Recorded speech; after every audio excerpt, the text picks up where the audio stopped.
Hello મિત્રો, હું સંદીપ સરાવળિયા. આજે ધોરણ 9 વિષય ગણિત સંખ્યા પદ્ધતિ ચેપ્ટર નંબર 1 આપણે જોઈશું કે સંખ્યા પદ્ધતિમાં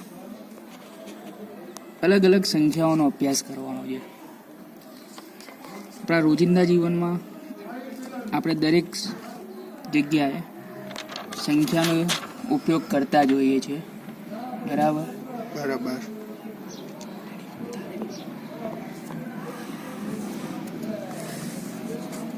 સંખ્યા કેટલા પ્રકારની છે, કઈ રીતની છે, એ આપણે આ ચેપ્ટરની અંદર અભ્યાસ કરવાના છીએ.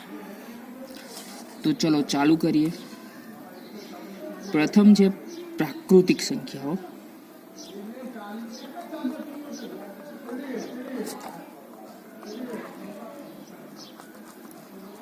પ્રાકૃતિક સંખ્યાઓ એને કહેવાય છે નેચરલ નંબર.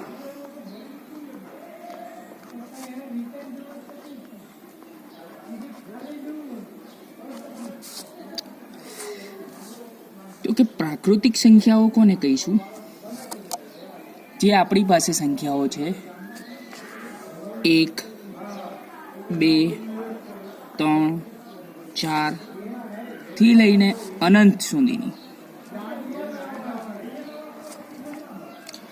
આ સંખ્યાઓના જથ્થાને અથવા તો આ સંખ્યાઓના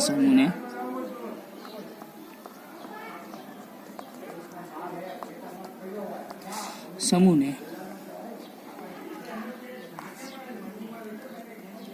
પ્રાકૃતિક સંખ્યાઓ કહેવાય.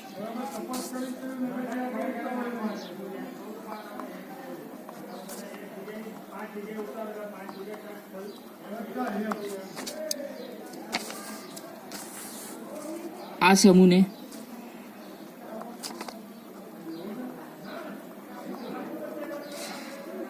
કેપિટલ N વડે દર્શાવાય.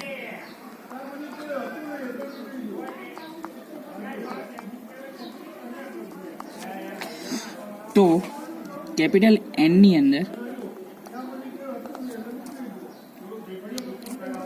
કઈ સંખ્યાઓ આવશે? 1, 2, 3, 4 અનંત સુધીની સંખ્યાઓ આવશે. ચાલો, આ કેપિટલ N પરથી આપણે જોઈ શકીએ કે સૌથી નાનામાં નાની પ્રાકૃતિક સંખ્યા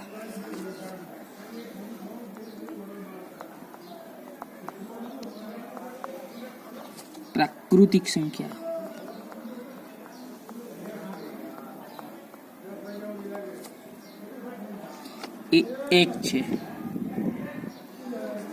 અને મોટામાં મોટી પ્રાકૃતિક સંખ્યાની વાત કરીએ તો અહીં જોઈ શકીએ કે પ્રાકૃતિક સંખ્યાની અંદર 1 થી લઈને અનંત સુધીની સંખ્યાઓ આપેલી છે.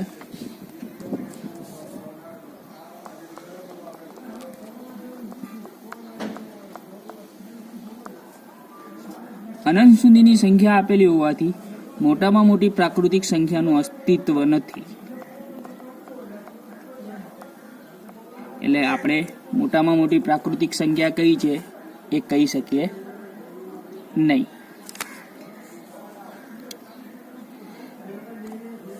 ચાલો કોઈ બી બે પ્રાકૃતિક સંખ્યા લઈ લઈએ. ધારો કે આપણી પાસે A અને B બે પ્રાકૃતિક સંખ્યાઓ છે. A અને B કે જ્યાં A એ B કરતા નાનો છે. તો આ બે સંખ્યાઓ વચ્ચેની પ્રાકૃતિક સંખ્યાઓ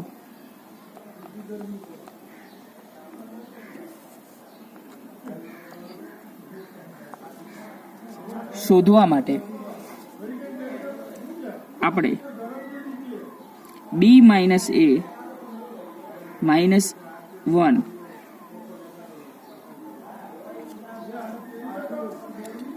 વડે શોધી શકીએ.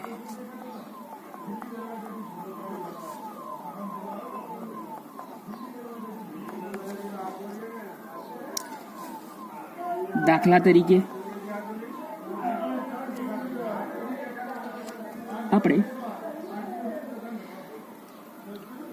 બે પ્રાકૃતિક સંખ્યા જેમ કે 4 અને 6 વચ્ચેની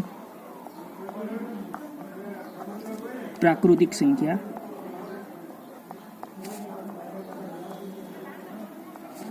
શોધવી છે. ચલો, અહીં a બરાબર આપણી પાસે 4 છે અને b બરાબર છે 6. એ b કરતા નાનો છે, 4 6 કરતા નાનો છે, તો પ્રાકૃતિક સંખ્યા b માઇનસ a માઇનસ 1 એટલે કે 6 માઇનસ 4 માઇનસ 1 એટલે કે 1. 4 અને 6 વચ્ચે ફક્ત એક પ્રાકૃતિક સંખ્યા મળશે. આપણને ખબર છે કે 4 અને 6 વચ્ચે ફક્ત એક 5 પ્રાકૃતિક સંખ્યા મળે છે, તો આપણને 4 અને 6 વચ્ચે ફક્ત એક પ્રાકૃતિક સંખ્યા મળશે, એટલે કે 4 લેસ દેન 5 લેસ દેન 6. ફક્ત અહીં 5 4 અને 6 વચ્ચેની પ્રાકૃતિક સંખ્યા મળે છે. ચલો, પ્રાકૃતિક સંખ્યાઓ કોને કહીશું? નાનામાં નાની પ્રાકૃતિક સંખ્યા કઈ છે, મોટામાં મોટી પ્રાકૃતિક કઈ સંખ્યા છે, અને બે પ્રાકૃતિક સંખ્યાઓ વચ્ચે કેટલી પ્રાકૃતિક સંખ્યાઓ આવેલી છે એ વિશે આપણે અભ્યાસ કર્યો. ચલો આગળ વધીએ. પૂર્ણ સંખ્યાઓ.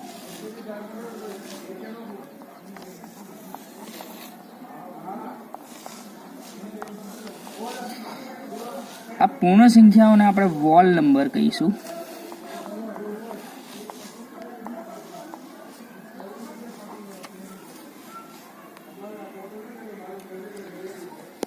તો કે પૂર્ણ સંખ્યા કોને કહીશું? પ્રાકૃતિક સંખ્યા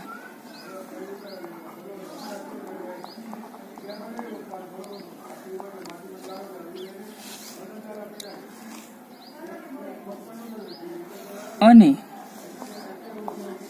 તેમાં શૂન્ય ઉમેરતા જે સંખ્યાનો સમૂહ મળે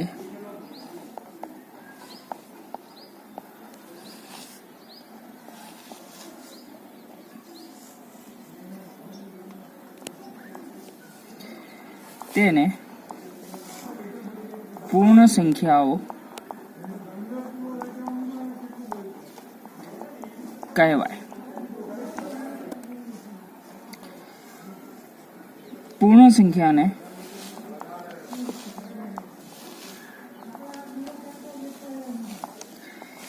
કેપિટલ W વડે દર્શાવાય.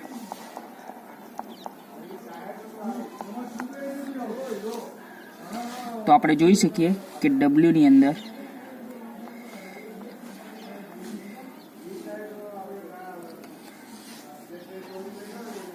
જીરો સહિત બધી જ પ્રાકૃતિક સંખ્યાઓ આવશે.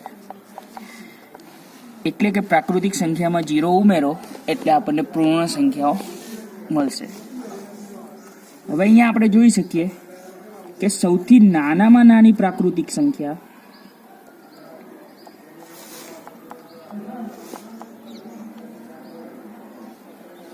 પ્રાકૃતિક સંખ્યા નહીં, નાનામાં નાની પૂર્ણ સંખ્યા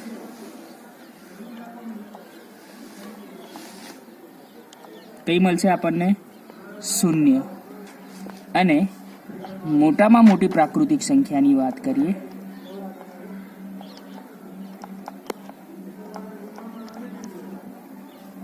મોટામાં મોટી પૂર્ણ સંખ્યાની વાત કરીએ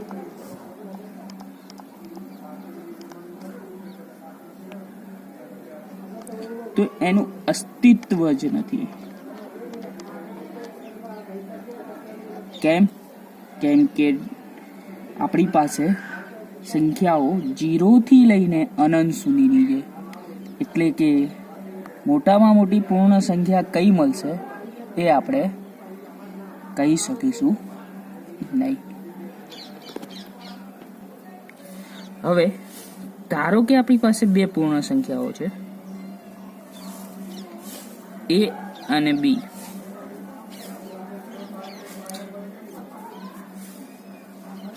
જ્યાં A B કરતા નાનો છે, એટલે કે A લેસ ધેન B.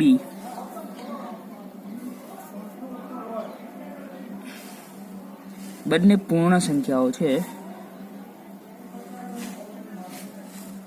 વચ્ચે કેટલી પૂર્ણ સંખ્યાઓ મળશે આપણને? વચ્ચે B માઇનસ A માઇનસ 1 પૂર્ણ સંખ્યાઓ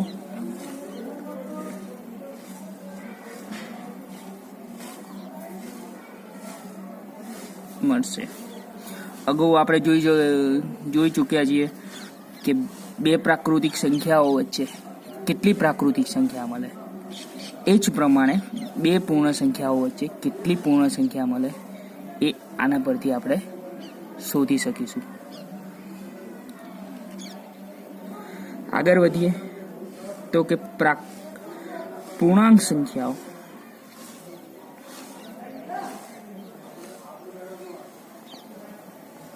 એને કહીશું આપણે ઇન્ટીજર્સ.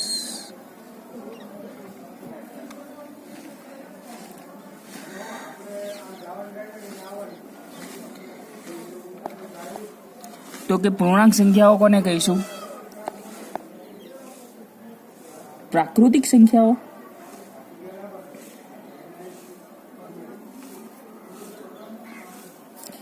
અને તેની વ્યસ્ત સંખ્યાઓ.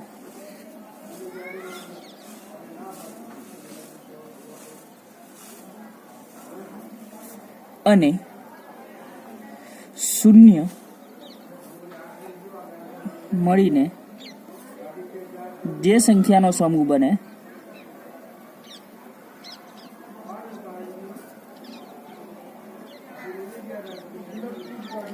તેને પૂર્ણાંક સંખ્યાઓ કહેવાય.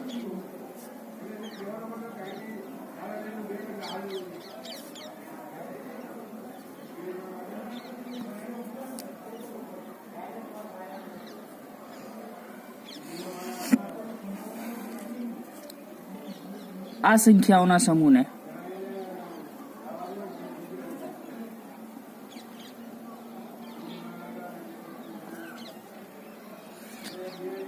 કેપિટલ Z વડે દર્શાવાય છે.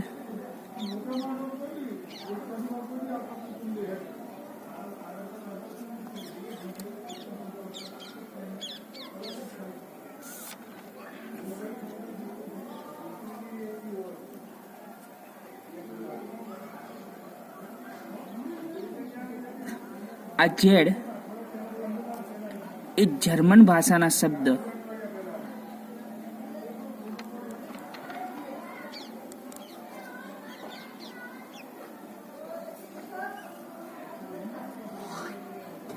જેલેન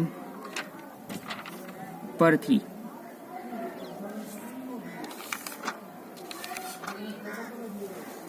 આવેલ છે. આ જેલેનનો મતલબ થાય છે સંખ્યા અથવા તો ગણવું.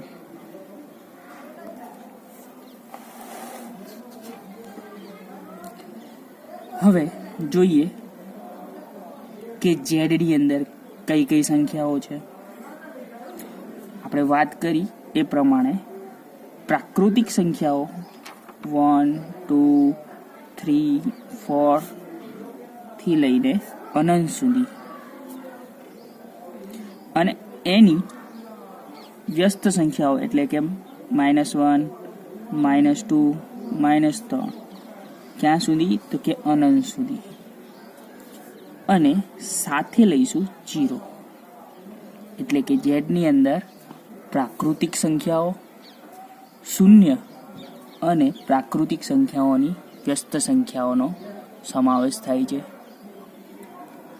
હવે અહીં જુઓ કે પૂર્ણાંક સંખ્યાઓની અંદર સૌથી નાનામાં નાની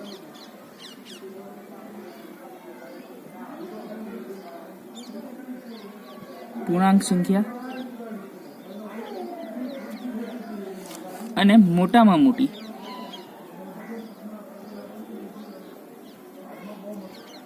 પૂર્ણાંક સંખ્યા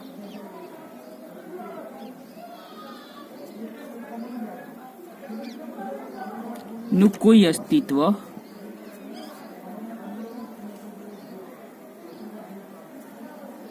મળતું નથી. એટલે કે નાનામાં નાની પૂર્ણાંક સંખ્યા કઈ છે અને મોટામાં મોટી પૂર્ણાંક સંખ્યા કઈ છે એ આપણે કહી શકતા નથી. ધારો કે બે પૂર્ણાંક સંખ્યાઓ વચ્ચે કેટલી પૂર્ણાંક સંખ્યાઓ આવેલી છે તે આપણે શોધવું છે. તો અગાઉ જોયું એ પ્રમાણે આપણે બે પૂર્ણાંક સંખ્યાઓ લઈશું a અને b, કે જ્યાં a એ b કરતાં કેવો છે? નાનો, એટલે કે a લેસ ધેન b. બે પૂર્ણાંક સંખ્યાઓ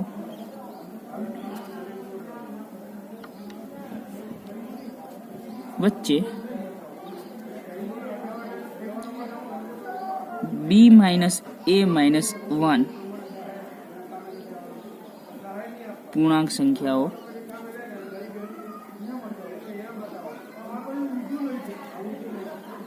મળે,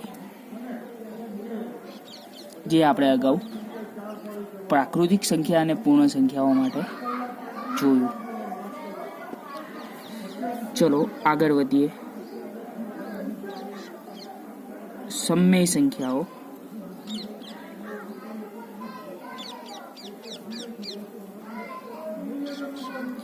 જેને આપણે રેશનલ નંબર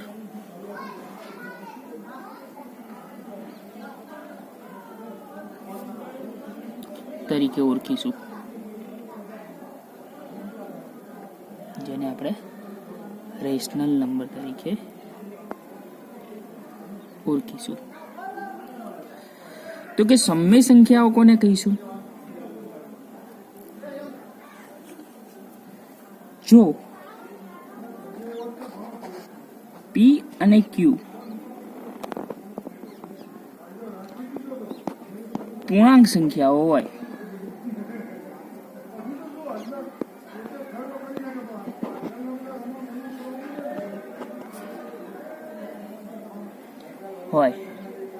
પૂર્ણાંક સંખ્યા એટલે ખબર છે કે જેની અંદર પ્રાકૃતિક સંખ્યાઓ 1 થી લઈને ઇન્ફાઇનાઇટ, એની વ્યસ્ત સંખ્યાઓ -1, 2 થી લઈને ઇન્ફાઇનાઇટ અને શૂન્યનો સમાવેશ થાય છે.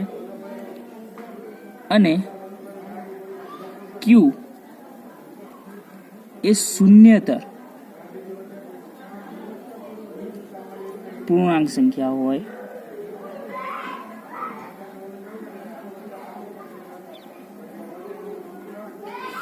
શૂન્યતર પૂર્ણાંક સંખ્યા એટલે કે શૂન્ય સિવાયની કોઈ બી પૂર્ણાંક સંખ્યા હોય તો સંખ્યા r ને p ભાગ્યા q સ્વરૂપમાં લખી શકાય.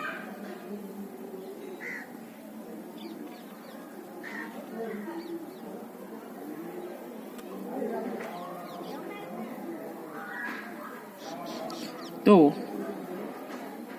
r ને સમમેય સંખ્યા કહી શકાય.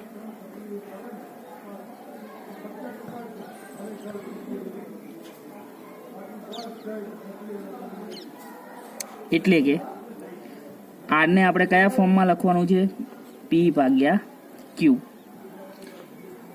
p અને ક્યુ પૂર્ણાંક સંખ્યા છે.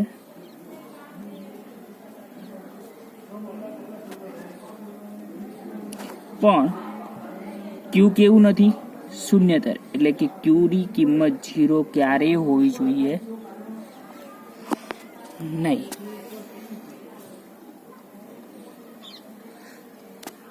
આ સમય સંખ્યા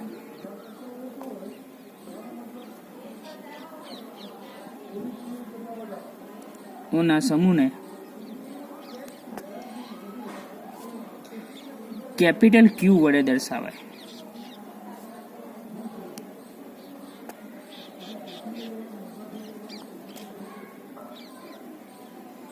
કેપિટલ ક્યુ વડે દર્શાવાય છે. આ ક્યુ એ અંગ્રેજી ભાષાના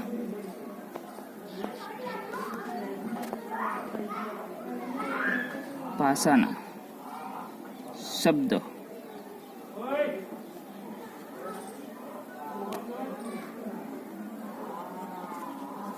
પરથી આવેલ છે.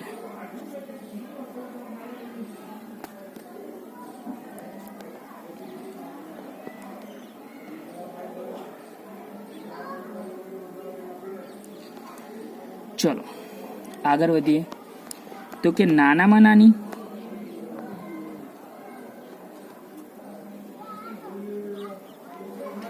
અને મોટામાં મોટી સમય સંખ્યા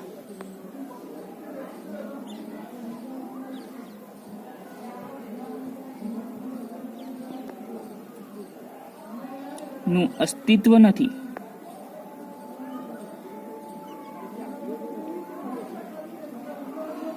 કેમ?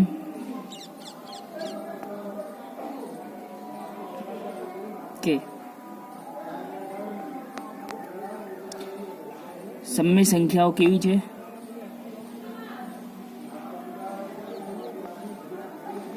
અસંખ્ય છે.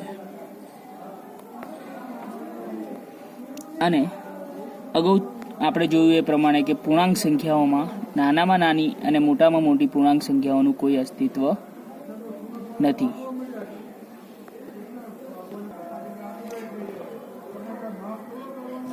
હવે આગળ વધીએ તો સમય સંખ્યાઓને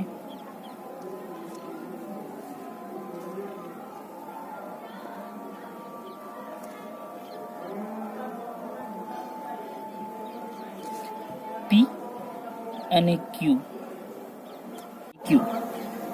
જ્યાં ક્યુ એ શૂન્યતર પૂર્ણાંક સંખ્યાઓ છે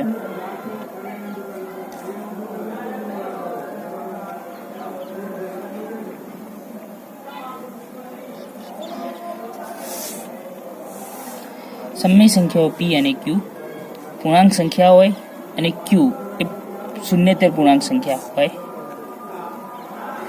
તો પી ભાગ્યા ક્યુ ને અનન્ય રીતે દર્શાવી શકાતી નથી.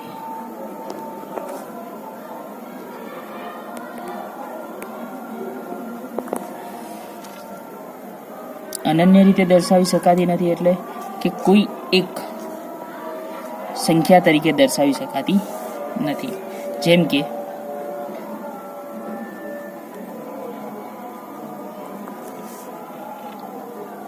1/4, 2/8, 3/12, 4/16. આ બધી સંખ્યાઓની અંદર જોઈએ તો આપણને કોમન સંખ્યા કઈ મળશે? 1/4. જે આ 1/4 મળે એટલે કે દરેક સંખ્યાને આપણે કઈ રીતે લખી શકીશું? 1/4. આ રીતની જે સંખ્યા મળે તેને આપણે સમાન સમય સંખ્યાઓ કહીશું. કેવી?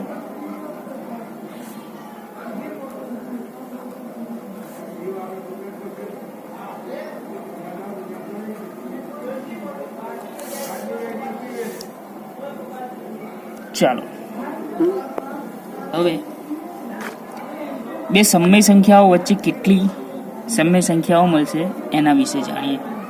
તો કે સમય સંખ્યા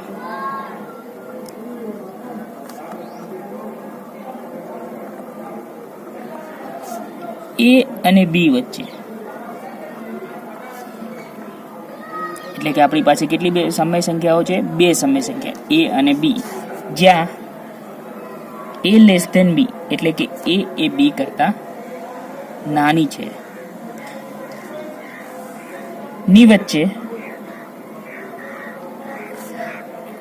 અસંખ્ય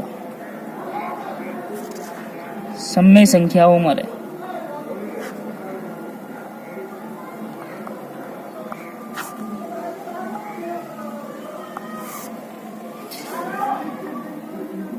આ એ સમય સંખ્યાઓ માટેનો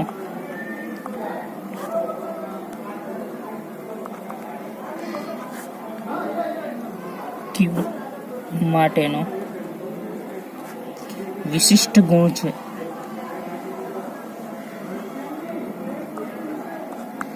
આપણે જોયું એ પ્રમાણે કે બે સમય સંખ્યાઓ વચ્ચે અસંખ્ય સમય સંખ્યાઓ મળી શકે.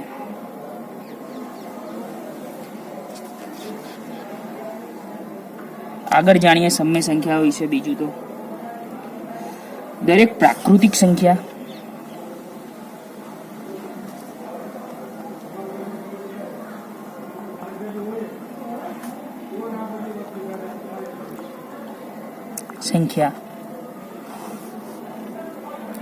એ સમય સંખ્યાઓ છે.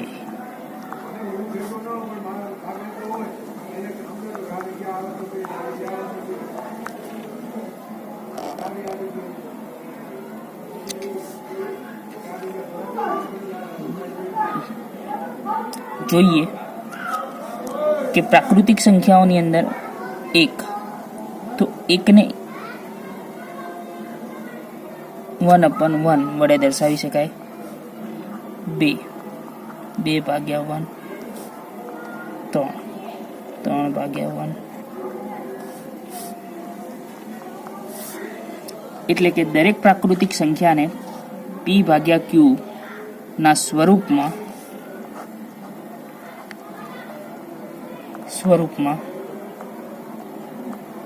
દર્શાવી શકાય.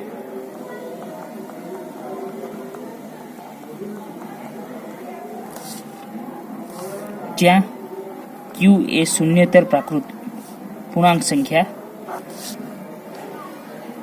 હોય. એ જ રીતે દરેક પૂર્ણ સંખ્યા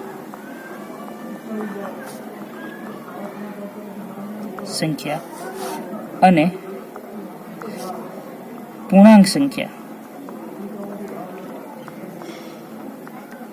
ઓ પણ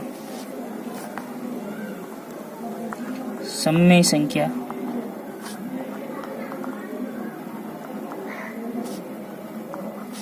છે.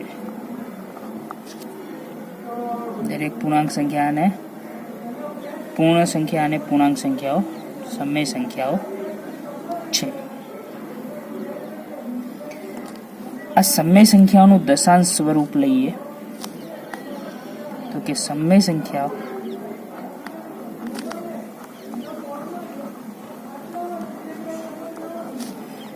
ના દશાંશ સ્વરૂપ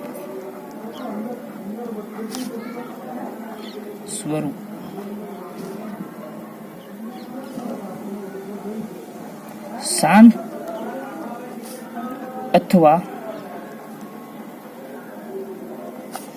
અનંત આવૃત હોય શકે. જેમ કે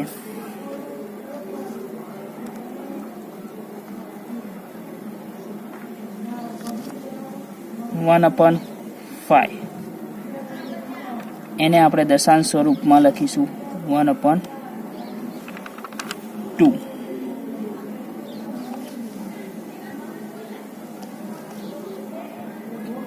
12/2 5 તો એને લખીશું 2/4. 2/3 તો એને લખીશું 0.6666 અને 1/6 જે મળશે 1/16666. હવે શાંત અને અનંત આવૃત કોને કહીશું એ જોઈએ. અહીં જો કે 1/5 નું કિંમત મળે છે 0.2. દશાંશ ચિહ્ન પછીની સંખ્યા અહીં રિપીટ થતી નથી. એ જ રીતે અહીં પણ દશાંશ સંખ્યા પછીની સંખ્યા રિપીટ થતી નથી. તો દશાંશ ચિહ્ન પછીની સંખ્યા રિપીટ ન થતી હોય તો તેને કહેવાય શાંત સ્વરૂપ. અહીં જોઈ શકાય કે 2/3 એને આપણે લખીશું 0.6666 એટલે કે દશાંશ ચિહ્ન પછીની એક સંખ્યા 6 વારંવાર રિપીટ થાય છે. અને એ જ રીતે અહીં પણ 1/6 ની અંદર દશાંશ ચિહ્ન પછી એક સંખ્યા 6 વારંવાર રિપીટ થાય છે. અનંત સુધી રિપીટ થતી હોવાથી આ સ્વરૂપને આપણે અનંત આવૃત કહી શકાય. આ આપણે સમય સંખ્યાઓ વિશેની જાણકારી મેળવી. અત્યાર સુધીમાં આપણે પ્રાકૃતિક સંખ્યા, પૂર્ણ સંખ્યા, પૂર્ણાંક સંખ્યા અને સમય સંખ્યાઓ વિશે માહિતી મેળવી. હવે આપણે મિત્રો આગળના ભાગમાં બે ભિન્ન સમય સંખ્યાઓ વચ્ચે કેટલી સમય સંખ્યાઓ મળશે અને આ સમય સંખ્યાઓ કેવી રીતે શોધીશું એના વિશે જોઈશું. Thank you. આભાર.